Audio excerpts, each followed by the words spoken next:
Alléluia, je vous invite à rester debout. Prenez vos Bibles. Alléluia.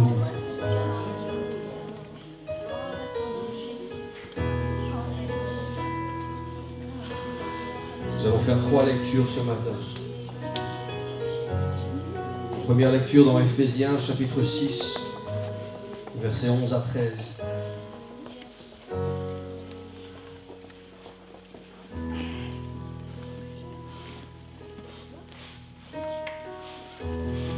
Éphésiens 6, versets 11 à 13. Revêtez-vous de toutes les armes de Dieu afin de pouvoir tenir ferme contre les ruses du diable.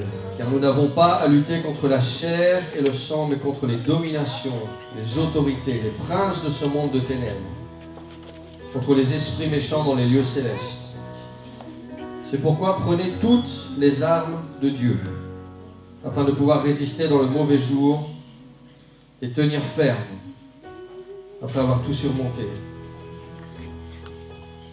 J'aimerais faire une deuxième lecture dans Proverbes 22.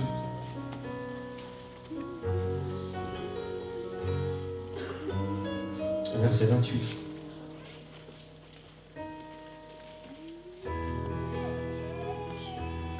Ne déplace pas la borne ancienne, celle que tes pères ont posée avant toi.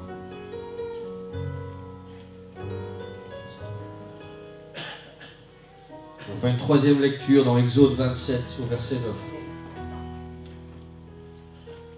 Première partie du verset qui dit simplement « Tu feras le parvis du tabernacle.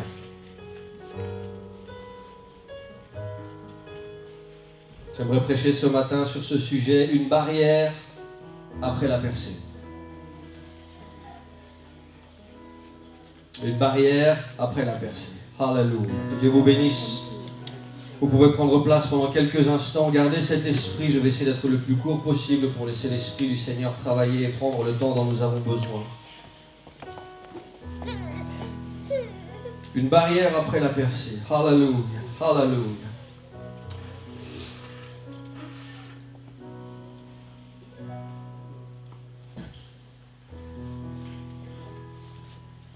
Alléluia. Merci Seigneur pour ce thème de la percée, ce thème qui est un thème très encourageant, très motivant.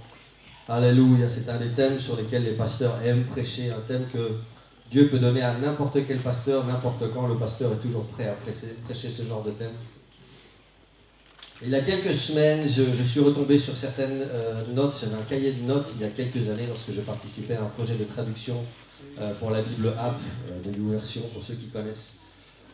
J'étais traducteur bénévole et je recevais des goodies, des cadeaux de temps en temps, et j'ai reçu notamment une fois un livre juste pour prendre des notes, et j'avais décidé de faire de ce livre mon cahier de pensée personnelle. Lorsque le Seigneur me donnait des choses dans mes moments personnels, alors je notais les pensées, les choses intéressantes que je recevais du Seigneur dans mes moments.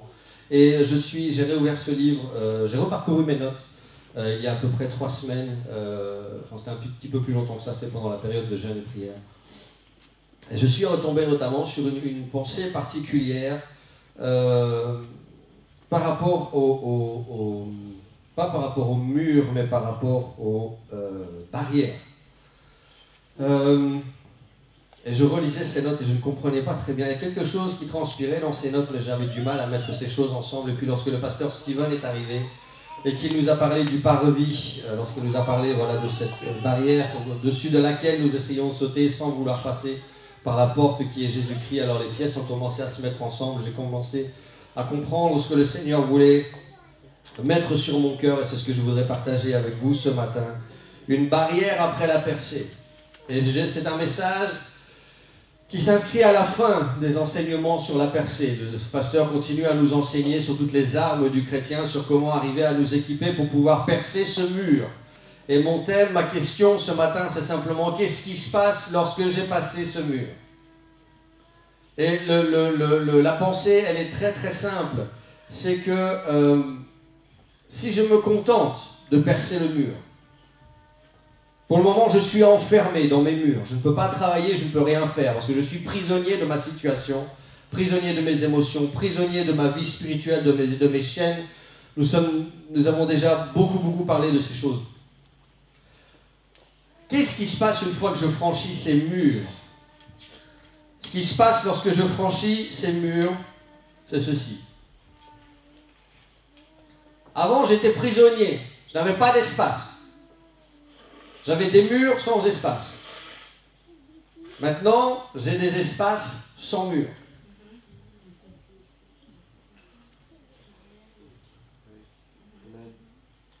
Maintenant, je peux faire ce que je veux. Maintenant, il y a une étape intermédiaire que je voudrais placer dans vos cœurs. Il y a une question qui va devoir se poser tout de suite lorsque vous aurez percé. Ça n'est pas de se dire maintenant que je suis libre, ça veut dire que je fais ce que je veux. Pour le moment, je ne fais rien, je ne fais pas ce que je veux, je ne peux rien faire, je ne peux pas décider, je ne peux pas penser, je ne peux pas bouger, je ne peux pas agir, je ne peux rien faire. Je suis victime de ma vie, je suis victime de mes circonstances. Lorsque le Seigneur va me permettre de percer, ça n'est pas pour me laisser seul ensuite dans l'inconnu. Ça n'est pas pour me laisser seul et me donner la licence, le droit de faire ce que je veux. Merci Seigneur, j'ai été libéré. Ça n'est absolument pas le but de la percée. Le but de la percée, c'est de passer d'un environnement contrôlé, mais pas par moi, à un autre environnement contrôlé, mais où celui-là, c'est moi qui détermine les limites de cet environnement. C'est là où moi je place ce que nous allons appeler une barrière et ce que nous allons expliquer dans les minutes qui viennent. C'est ce que l'Ecclésiaste nous dit dans Ecclésiaste 3, il dit il y a un temps pour détruire et il y a un temps pour construire. Il y a un temps dans ma percée où je vais devoir détruire le mur. Et il y a un temps après la percée où je vais devoir reconstruire une barrière. Et a priori, si on en reste là, ce message n'a absolument aucun sens. Pourquoi Dieu voudrait-il me faire détruire un mur, me libérer d'une prison pour m'en faire construire une autre? Ça n'a aucun sens. Comme je l'ai dit, le but, ce n'est pas de me laisser seul à l'aventure. Le but, c'est de me laisser dans un environnement qui soit contrôlé, dans un cadre. Dieu est un Dieu d'ordre, Dieu est un Dieu de rigueur. Dieu est un Dieu de structure. Et Dieu ne veut pas me laisser seul en disant « Moi, je t'ai délivré, tu n'es plus dans tes murs, maintenant tire ton plan, va où tu veux. Et ma grâce te suffit. » Oui, la bonté et la grâce m'accompagneront tous les jours de ma vie. Je fais ce que je veux et ce sera la bonne grâce de Dieu de me protéger. Absolument pas. Absolument pas. Ça n'est pas comme ça que ça fonctionne. Alors construire quoi? Une barrière. Mais quelle barrière? Pourquoi faire? Le premier exemple, le meilleur exemple de barrière que vous puissiez trouver, vous le trouvez dans l'Ancien Testament. Vous le trouvez dans le tabernacle.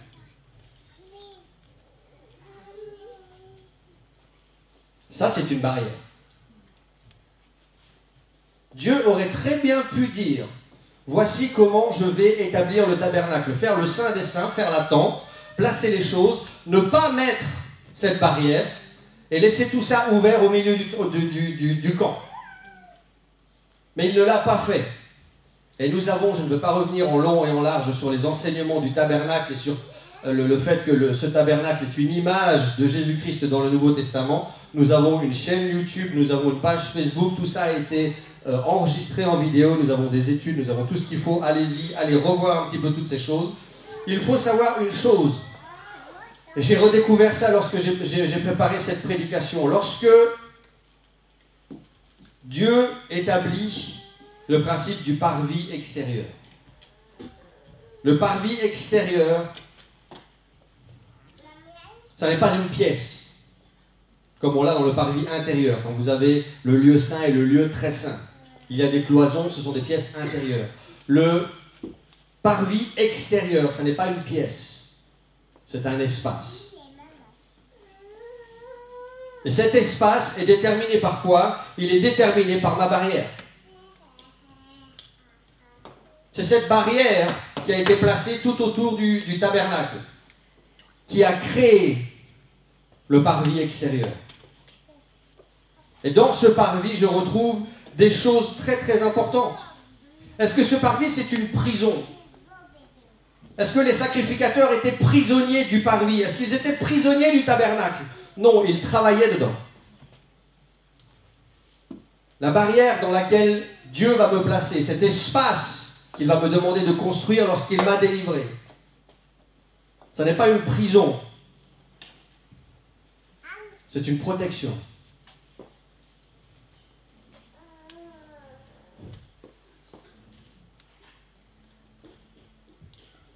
Il va commencer à travailler avec moi en disant, il va maintenant falloir que tu poses des limites. Il va maintenant falloir que tu établisses des principes. Il va maintenant falloir que tu travailles avec des règles, avec des choses que tu veux ou que tu ne veux pas faire. Ça ressemble à une prison, mais ça n'est pas une prison. Là où je suis maintenant, je me retrouve un peu comme ce que l'apôtre Paul décrit dans le Nouveau Testament. Je fais des choses que je n'ai pas envie de faire. Je ne fais pas des choses alors que je devrais les faire. Tout ce qui se passe dans cet environnement, je ne peux rien y changer, je ne peux rien y contrôler, je ne peux rien en faire de cet environnement. Et pourquoi est-ce que Dieu me ferait sortir d'un mur pour me replacer dans une barrière? Parce que cet environnement, il est contrôlé par lui. Parce que dans cet environnement, je peux commencer à créer un espace de travail avec le Seigneur. Je vous rappelle que dans le parvis extérieur, on retrouve l'autel des sacrifices. On retrouve la cuve des reins. On retrouve la porte. Et le pasteur Steven nous avait expliqué que cette porte, c'est Jésus-Christ lui-même. Et cet espace de travail, les sacrifices que je vais faire sur l'autel, la repentance et le nettoyage que je dois faire à la cuve, dans l'eau, l'acceptation de Jésus-Christ en passant par cette porte, Elle n'existe pas si je n'ai pas cette barrière. Si cette barrière n'existe pas, l'espace de travail n'existe pas.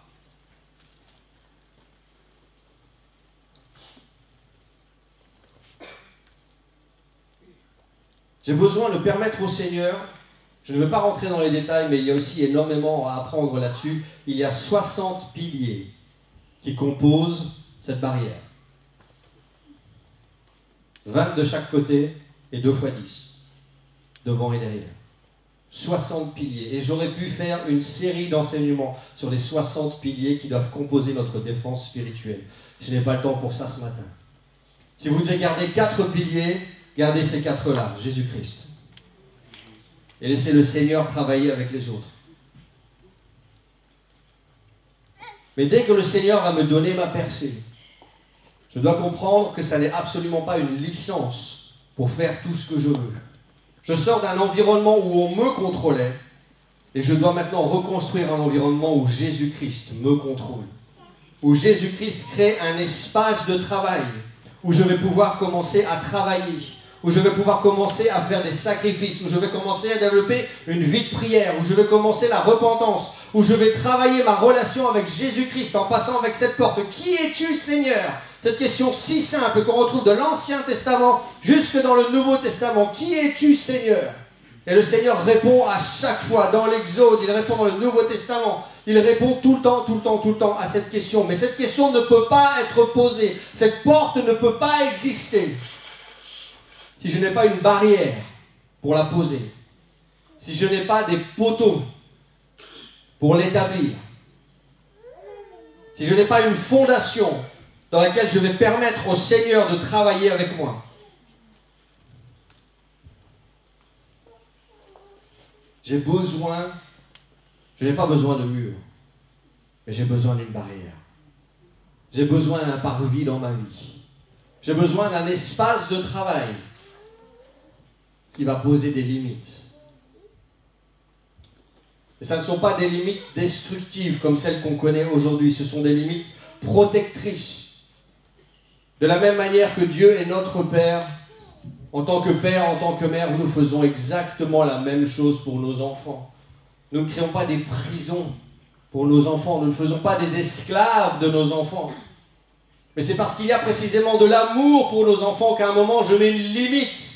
Et il y a une façon dont tu parles à ton père, il y a des choses qui ne sortiront pas de ta bouche. Il y a des comportements que je ne veux pas voir. Et ce n'est pas de l'esclavage, ce n'est pas du bourrage de crâne, c'est de l'amour. Vous placez une limite parce que vous voulez que votre enfant puisse commencer à travailler dans un cadre qui soit sain. Et ce cadre travaille dans les deux sens.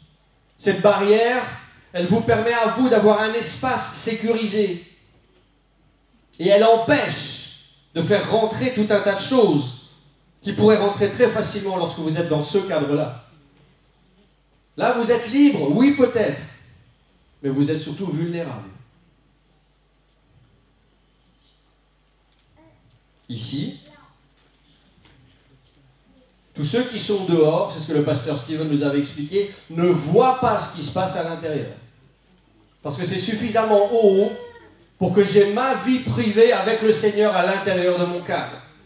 Pour que ce soit moi et le Seigneur et personne d'autre. Je n'ai pas besoin de me justifier, je n'ai pas besoin de m'expliquer, je n'ai pas besoin de rendre des comptes, je n'ai pas besoin de faire tomber ces murs et de faire comme les publicains qui étaient là, qui priaient dans les rues pour que tout le monde les voie, les entende, sache que ce sont des grands hommes de prière, que moi je. Tout ça, fais-le dans ta chambre. C'est ce que Jésus rappelait dans le Nouveau Testament. Ton Père qui est dans le lieu secret te voit. Toutes ces choses, tu dois les faire dans un cadre qui est caché des autres. Ta vie spirituelle, ton cadre ne peut pas être exclusivement ici, en public, devant tes frères et tes sœurs. Tu as besoin d'un lieu de travail à la maison. Tu as besoin d'un cadre à la maison, lorsque le pasteur n'est pas là, lorsque tes frères et tes sœurs ne sont pas là, où tu es capable, en ton âme et conscience, de faire des choix en disant « ça, je l'accepte, ça, je le refuse. Ce comportement, d'accord, cette mentalité, pas d'accord. » Ça, ce sont les piliers, ça fait partie des 60 piliers, des 60 choix que tu dois être capable de faire lorsque le Seigneur te délivre.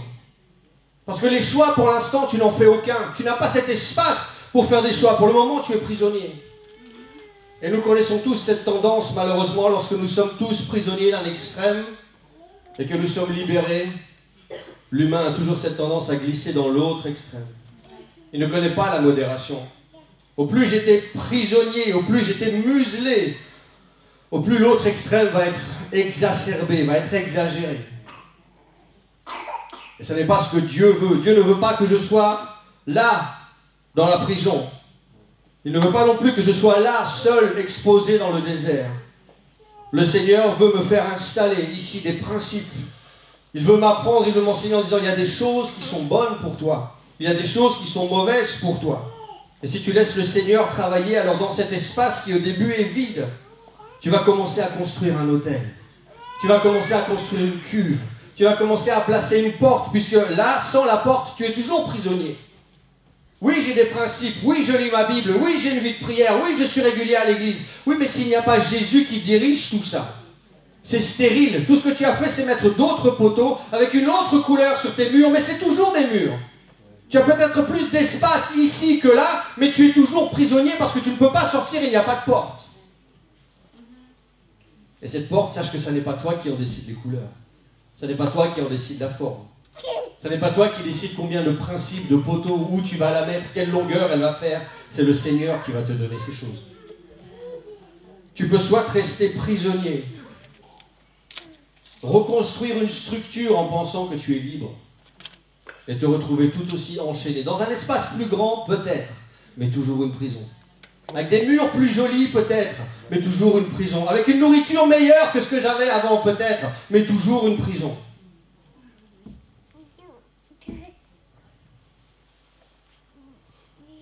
Si tu places cette porte, si tu commences à laisser le Seigneur installer des piliers dans ta vie, c'est comme ça que tu commences à faire ces murs. C'est comme ça que tu commences à créer cette porte. C'est comme ça que tu commences à créer des choses à l'intérieur de cette structure et que là, cette prison devient un espace de travail dans ta vie. Là, tu commences à avoir une relation avec le Seigneur. Là, tu commences à construire des choses. Là, tu commences à être séparé des autres. Vous serez saints car je suis saint. On l'entend depuis le livre d'Exode.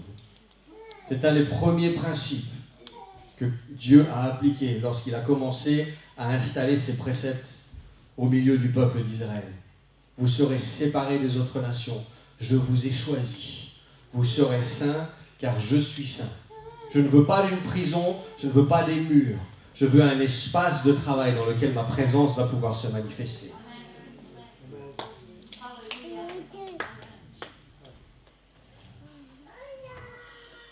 La preuve que ces choses ne sont pas des murs, que ce parvis extérieur n'est pas une prison. On la trouve, j'ai pris l'exemple le plus flagrant qui nous parlera à tous, on le trouve chez David. Vous retrouvez ces passages, les justes croissent comme le palmier, ils s'élèvent comme les cèdres du Liban.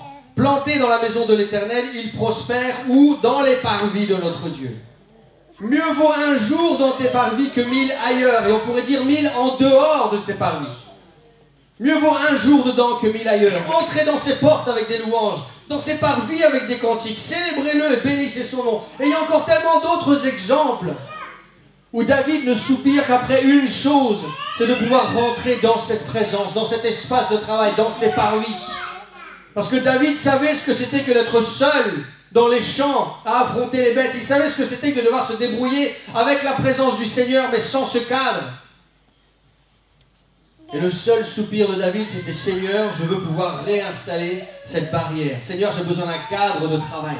Seigneur, j'ai besoin que tu me disciplines. Seigneur, que je puisse passer seulement un jour là.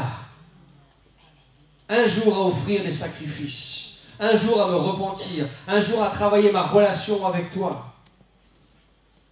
Un moment dans ce parvis vaut mieux que 1000 dans ma prison. »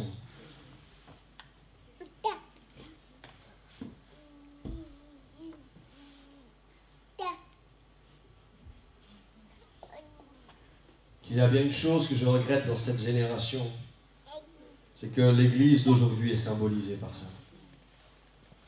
L'Église veut être libre, les pasteurs veulent être libres, les chrétiens veulent faire comme ils veulent, ce qu'ils veulent, je m'habille comme je veux, je chante comme je veux, le style de musique que je veux, je vais chercher les gens comme je veux, je ne rends de compte à personne, je ne me mets pas dans un cadre. C'est mon Église, c'est mon idée, c'est moi qui décide. Et moi qui pensais que Jésus avait dit « Je bâtirai mon Église ». J'ai probablement mal lu ma Bible. Ça devait être une vieille version. Je bâtirai mon Église, plus maintenant, Seigneur. C'est devenu la nôtre. Et on a fait les choses à l'envers. Au début, j'étais isolé. Le Seigneur m'a mis un cadre dans lequel il m'a fait construire quelque chose. Ça, c'est ce que l'Église possédait. Et puis maintenant, on a fait le contraire. On a dit, Seigneur, toutes ces traditions, ça n'est plus tellement utile. Alors, on va alléger un petit peu ton cadre. Et finalement, ton cadre, tes piliers, ce sont des vieux piliers. Alors on les enlève, Seigneur, et on va refaire l'Église à notre sauce au XXIe siècle.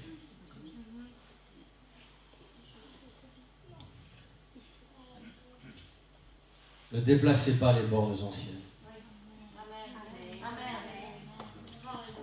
Il y a une raison pour laquelle des hommes et des femmes ont donné leur vie pour l'Évangile. Il y a des raisons pour lesquelles des hommes et des femmes ont quitté leur famille, ont quitté leur pays, et ont dit oui Seigneur, ont mis leur vie en jeu pour mettre des Bibles dans des voitures et passer des frontières là où la Bible était interdite par le gouvernement. Il y a des raisons pour lesquelles des hommes et des femmes pareils ont dit moi Seigneur, je vais le faire. Ce n'est pas parce que ces gens voulaient se conformer ou parce qu'ils voulaient se rendre mieux que quelqu'un d'autre ou voulaient prouver quoi que ce soit. C'est parce que ces gens avaient faim de l'Évangile. C'est parce que ces gens refusaient justement que ce soit le gouvernement qui impose un cadre en disant dans notre cadre, soit l'Église n'existe pas ou alors la Bible c'est nous qui allons la réécrire. J'ai un principe très simple qui a été enseigné il y a des années par un homme très sage de nos églises. Si tu penses maintenant, si tu as l'impression que nos églises sont un peu vieillottes, qu'il y a des principes qui sont peut-être bibliques mais qui ne sont plus d'application aujourd'hui, que la vie a évolué, que le monde a évolué, que la Bible est un peu poussiéreuse, alors pose-toi simplement cette question. Avant de déplacer la borne, va voir la personne qui l'a placée là et demande-lui pourquoi elle en a mis une. Au minimum. Au minimum. Pourquoi Dieu s'est-il amusé dès qu'il a libéré son peuple à lui remettre des rouleaux et des rouleaux et des rouleaux de tu peux et tu ne peux pas? Parce que c'est de nouveau pour prendre un peuple qui était esclave, le libérer ou faire semblant de le libérer et le remettre esclave. Non, c'est pour le remettre dans un cadre qui était propre. Dans un cadre où là où en Égypte ils adoraient des centaines de dieux qui ne pouvaient rien faire pour eux, où il y avait des sorciers et des magiciens à la cour du roi qui faisaient de la magie noire et qui développaient des choses, qui faisaient des artifices, il reprend ce peuple et il le met dans un cadre en disant maintenant le seul Dieu c'est moi. Le Dieu du soleil, le Dieu des grenouilles, le Dieu de la pluie, ces choses-là n'existent plus. Maintenant, nouveau pilier, tu serviras l'Éternel ton Dieu. Écoute Israël, l'Éternel notre Dieu est le seul éternel. Ça, c'est un pilier. Tu n'auras pas d'autre Dieu devant ma face. Deuxième pilier. Tu ne tueras point. Troisième pilier.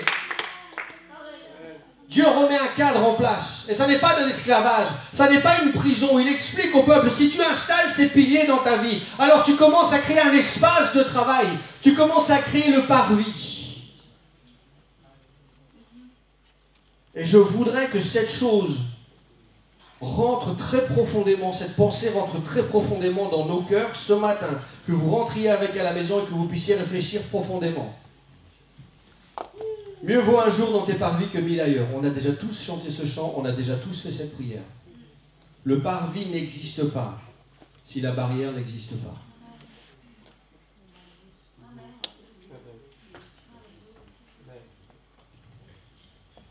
Le parvis n'existe pas si la barrière n'existe pas.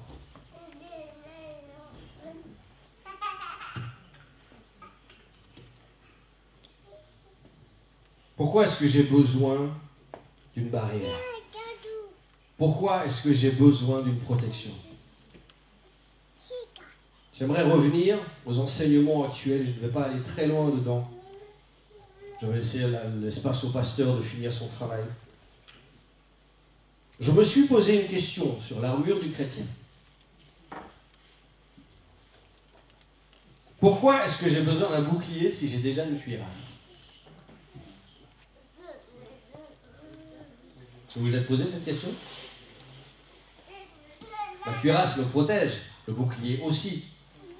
Pourquoi est-ce que j'ai besoin d'un bouclier si j'ai déjà une cuirasse? J'ai fait des recherches et j'ai compris pourquoi j'ai besoin d'un bouclier. J'ai compris pourquoi j'ai besoin d'une barrière. La cuirasse est nécessaire. La grande différence, c'est que la cuirasse, d'abord, elle est passive. La cuirasse, elle est là pour vous protéger, vous la gardez tout le temps. La cuirasse, elle ne fait que protéger les organes essentiels, les poumons, le cœur, ce genre de choses. Et surtout, la cuirasse, elle est individuelle. Si vous pensez à David et Goliath, tout simplement. Quand David a dit, moi je vais aller le combattre, à ce moment-là, le grand roi Saül, il a dit, bah écoute, prends ma cuirasse, prends mon armure et vas-y. David, il n'a jamais réussi à la mettre. Parce que ce n'était pas sa taille, ce n'était pas la cuirasse qui allait à sa personne, ce n'était pas la cuirasse qui était faite pour son physique. La différence entre la cuirasse et le bouclier, la cuirasse de la justice, c'est que la justice, comme la sainteté, elle est personnelle. Elle est personnelle. Ma justice, je n'ai pas besoin de l'exposer. Et la justice que Dieu va mettre en route, en place dans mon cœur, les choses avec lesquelles il va commencer à travailler avec moi, elles sont individuelles. Dieu va mettre des choses dans ma vie, il va commencer à mettre des choses dans mon cœur, il va mettre des piliers chez moi, il va mettre le doigt sur des choses qu'il ne va pas forcément mettre chez mon voisin. Et là, c'est ma justice, elle est publique en disant, Seigneur, pourquoi est-ce que moi je dois faire cet effort-là, et pas lui, et pas elle? Ça ne sont pas tes affaires. Parce que ça n'est pas comme ça que lui ou que elle fonctionne. Elle a une cuirasse qui lui est personnelle. Parce que Dieu l'a formé d'une certaine manière. Dieu l'a investi d'une mission particulière, qui n'est pas la même mission que la tienne. Et ça, c'est individuel. J'ai besoin d'une cuirasse. Et cette cuirasse, je la garde tout le temps avec moi. Mais mon bouclier, ça n'est pas la même histoire. Déjà, le bouclier, lui, il avait la capacité, vu sa taille, il avait la capacité de protéger l'entièreté du corps du soldat. Une seule pièce qui peut protéger tout le soldat. Et sa forme, qui au début était arrondie, permettait de repousser les attaques qui venaient d'angles différents.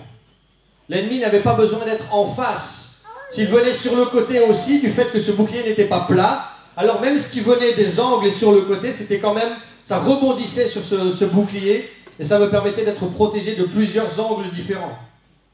Il y avait un bouton central, je ne sais pas si vous voyez ce qu'il y a là au milieu, qui permettait de frapper l'ennemi avec le bouclier et de l'assommer partiellement. Ça, c'est pas quelque chose que vous pouviez faire avec la cuirasse. Je vous vois bien, allez-y, essayez de faire un face-à-face avec l'ennemi, et puis vous essayez de... Par contre, avec le bouclier, il est prévu pour. Vous êtes caché derrière, vous êtes défendu, vous êtes protégé, mais vous avez quand même encore cette possibilité de contre-attaquer. Et surtout le bouclier. Si vous connaissez un petit peu Astérix et Obélix, vous voyez comment ces garnisons romaines, elles faisaient la tortue. Elles se cachaient toutes derrière ces boucliers. Et une fois qu'elles faisaient cette tortue, il n'y a plus rien qui pouvait passer. Il n'y a plus rien qui pouvait passer. Pourquoi est-ce que j'ai besoin d'un bouclier?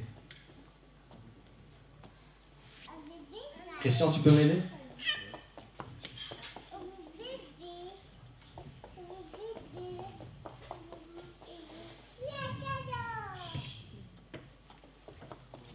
La chose positive, c'est que mon bouclier me permet... Pas de bouclier sous la main. Bon. On va prendre le plus grand bouclier que j'ai pour l'instant. Mon bouclier me permet non seulement, contrairement à ma cuirasse, de m'occuper de moi et de ma relation avec le Seigneur, mais mon bouclier me permet aussi de pouvoir protéger mon voisin. Ce bouclier, je peux l'ouvrir et je peux cacher mon voisin derrière ce bouclier. Ce bouclier ne me sert pas seulement à moi, mais il sert aussi à mes frères et mes sœurs en Christ. La foi que je vais permettre au Seigneur de mettre en place dans ma vie, les piliers que je vais permettre au Seigneur de mettre en place dans ma vie, vont devenir une influence que mes frères et mes sœurs vont voir en disant, si ça le bénit, je le veux aussi.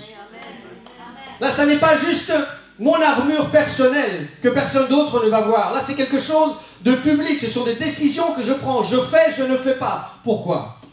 Et lorsque tu t'expliques, tu deviens une influence. Tu peux cacher ton frère, tu peux cacher ta sœur derrière ce bouclier. Tu peux devenir toi une bénédiction et tu peux devenir aussi une protection. Le bouclier, la Bible dit qu'il éteint les traits enflammés du diable. Désolé, tu vas devoir te repentir, tu vas jouer le diable maintenant. Et l'épée de l'esprit, regardez comment Dieu fonctionne. Et l'épée de l'esprit, c'est la parole de Dieu. On retrouve dans Matthieu cet échange entre Jésus et le diable.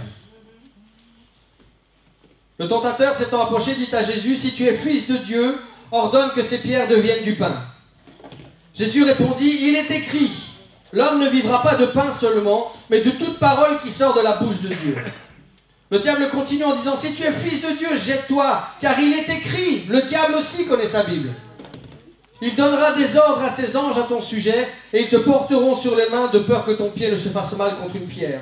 Jésus lui répondit, il est aussi écrit, tu ne tenteras point le Seigneur ton Dieu. Je te donnerai toutes choses si tu te prosternes et que tu m'adores. Jésus lui dit, retire-toi Satan, car il est écrit, tu adoreras le Seigneur ton Dieu, et tu le serviras lui seul. Et là, vous retrouvez ce principe de l'épée de l'esprit qui est associé avec le bouclier de la foi. Le bouclier de la foi, c'est les choses, c'est les convictions que j'ai. C'est ma connaissance dans la parole de Dieu. Ce sont les choix que je fais. Si Jésus, c'est un non-sens, je sais bien, ça n'aurait pas pu arriver. Mais si Jésus n'avait pas connu sa propre parole, il n'aurait jamais pu contrer le diable. Le diable vient et le diable m'attaque. La première chose que j'ai besoin de faire, et c'est là la grande différence entre mon bouclier et ma cuirasse, c'est que ma cuirasse, elle reste sur moi tout le temps. Mon bouclier, c'est moi qui dois le lever quand j'ai besoin. Le bouclier, je peux l'avoir à mon bras. Si je le laisse en bas, je suis tout aussi exposé. Je l'ai avec moi, mais il ne me sert à rien. Cette parole, je peux l'amener avec moi à la Bible. Si je ne l'ouvre pas et que je ne sais pas ce qu'il y a dedans, que je ne sais pas la ressortir, si je ne sais pas lever la parole de Dieu quand j'en ai besoin, cette parole ne me sert à rien et je suis toujours aussi exposé. Mais j'ai besoin de garder ma foi en Christ. Quand la tentation vient, quand le diable vient, quand le doute vient, la première chose que j'ai besoin de faire, c'est de relever le bouclier de ma foi. Lorsque le diable vient me raconter des mensonges, la première chose que j'ai besoin de faire, c'est de remonter cette barrière. C'est de ressortir lever ce bouclier, de me cacher derrière la parole de Dieu. Et pourquoi est-ce qu'il y avait ce bouton sur ce bouclier? Parce que lorsque je repousse l'ennemi avec ce bouton, le temps que lui se reprenne, moi je sors mon épée de l'esprit et j'ai une opportunité pour le terrasser. Et c'est exactement ce que Jésus a fait, merci Christian, c'est exactement ce que Jésus a fait. Il a sorti cette parole, la parole dit, il est écrit, tu relèves ce bouclier, tu vas chercher ta foi dans sa parole, tu remets cette barrière en place, j'ai des principes. Je sais ce que la Bible dit, je sais ce que je peux faire, je sais ce que je ne peux pas faire. Et ce que tu me demandes maintenant, je ne le ferai pas parce que la Bible dit, parce qu'il est écrit. Et lorsque tu fais ces choses, lorsque tu ressors ta Bible, lorsque tu lèves ce bouclier de ta foi, de tes convictions, de ton expérience, lorsque tu rappelles au diable ton témoignage, à ce moment-là, tu le repousses et tu l'assommes. Et ensuite, tu le terrasses.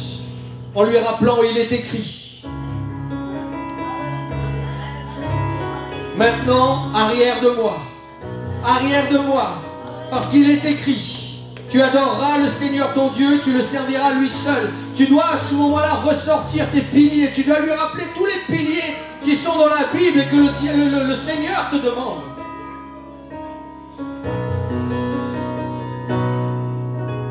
C'est à ce moment-là que tu comprends que plus que jamais, tu as besoin d'une barrière. Tu ne peux pas te permettre d'être exposé, de faire ce que bon te semble, de croire ce que bon te semble. Il y a des piliers qui sont dans la parole de Dieu.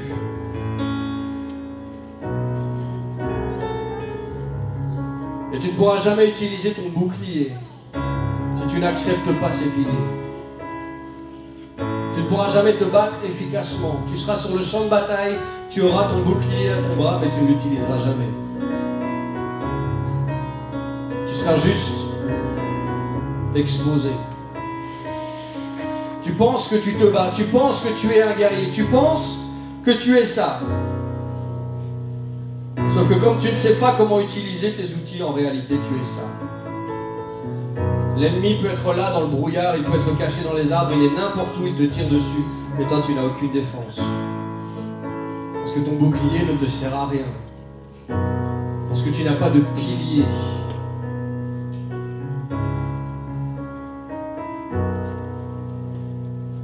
Un des plus grands piliers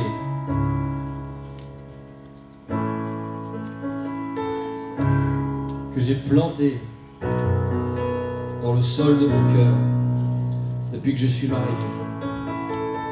C'est ce pilier: choisissez qui vous voulez servir. Moi et ma maison, nous allons servir l'Éternel. Ça, c'est un pilier. Oui, mais les autres, oui, mais les familles, oui, mais ça ne serait pas tais-toi, Satan. Moi et ma maison, nous allons servir l'Éternel. Et c'est comme ça que ça doit fonctionner. Tu ne peux pas utiliser, et c'est ça qu'il faut tellement comprendre. J'aimerais qu'on puisse baisser la tête maintenant. Si nous ne l'avons pas encore compris jusque maintenant, ces outils, cet équipement travaillent ensemble. Tu ne peux pas utiliser l'épée si tu n'es pas d'abord protégé par le bouclier de la foi. Tu ne peux pas prononcer une parole dans laquelle tu ne crois pas. Tu ne peux pas te protéger dans la parole de Dieu si tu ne connais pas la parole de Dieu. Et tu ne peux pas juste te cacher derrière l'enseignement de quelqu'un d'autre. Mon pasteur m'enseigne que, mon église me dit que. Parce que sinon tout ce que tu fais, c'est te cacher derrière ton bouclier. Et oui, de temps en temps, tu peux repousser un peu l'ennemi. Mais tu n'attaques jamais. Tu ne sors jamais ton bouclier pour utiliser ton épée et porter le coup final à ton attaque.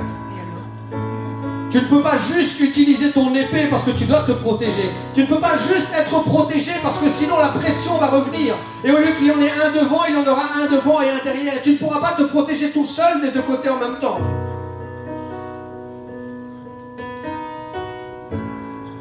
Par contre, tu peux comprendre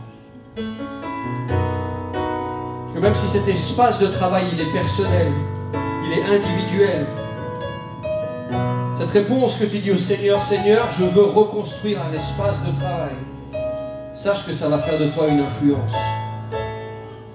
Que les déclarations que tu vas faire, il est écrit, ça va dépasser ta bénédiction, ça va dépasser ta personne, ça va dépasser ta vie. Tu vas prendre un frère, tu vas prendre une sœur et tu vas la bénir, tu vas la cacher derrière ce bouclier. Lorsque tu vas faire cette déclaration, il est écrit, cette épée dont toi tu as besoin pour te battre, elle va aussi amener la victoire et la délivrance dans la vie d'un frère et d'une sœur.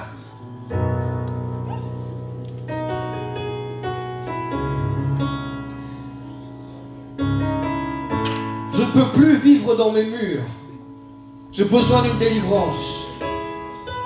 J'ai besoin d'une percée. Mais je ne peux pas me permettre de rester à découvert.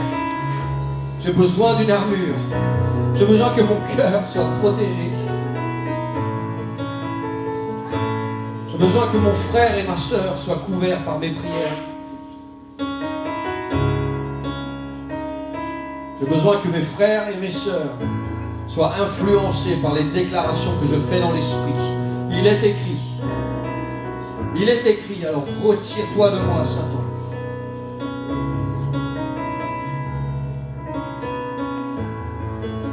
Je n'ai pas besoin d'un mur.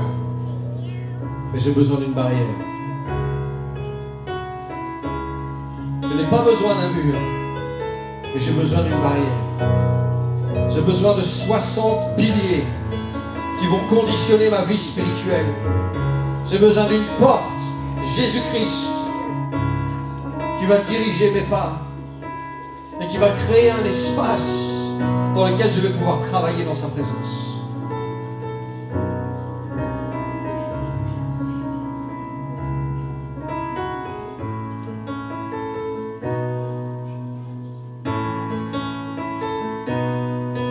Si tu es dans tes murs, tu as besoin d'une percée.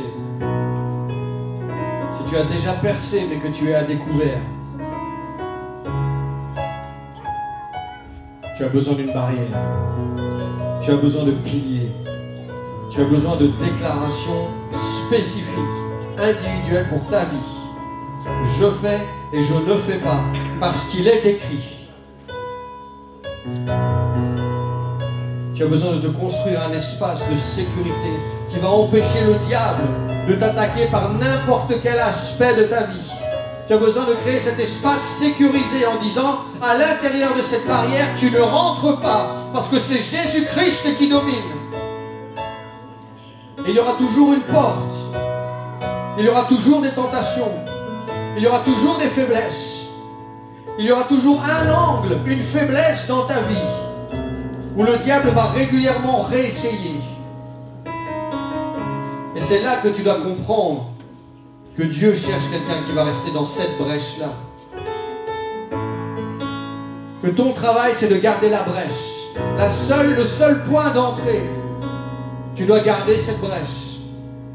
Et Dieu cherche quelqu'un d'autre qui va prier avec toi, qui va prier pour toi, un partenaire de prière, quelqu'un qui va comprendre ta vie sans la juger, quelqu'un qui va te prendre par l'épaule en disant, viens sous mon bouclier, lorsque toi tu es exposé, lorsque tu es faible, lorsque tu es fatigué, lorsque tu es malade, lorsque tu ne sais plus quoi prier, viens sous mon bouclier. Moi j'ai assez de foi pour nous deux, jusqu'à ce que tu te relèves, que tu reprennes ton bouclier et que tu recommences à déclarer, ainsi parle l'Éternel. Il est écrit, alors retire-toi maintenant.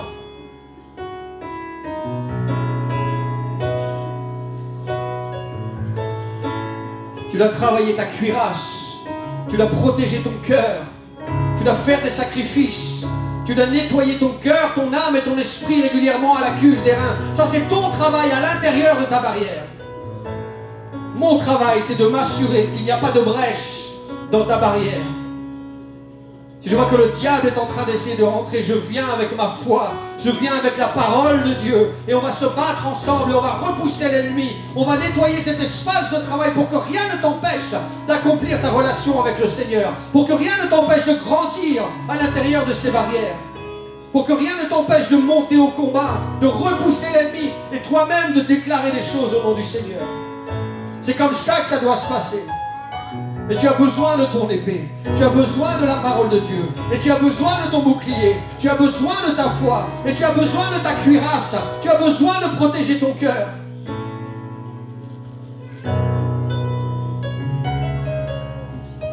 Et tout ça, tu dois le reconstruire dans cet espace sécurisé, à l'intérieur de tes barrières, à l'intérieur de tes piliers, de tes convictions personnelles.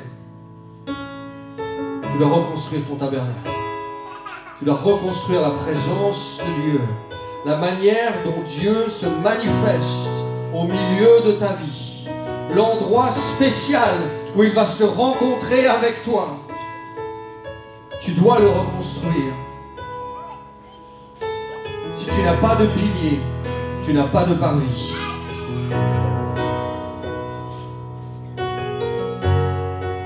Tu n'as pas besoin d'être fanatique, mais tu as besoin d'être convaincu.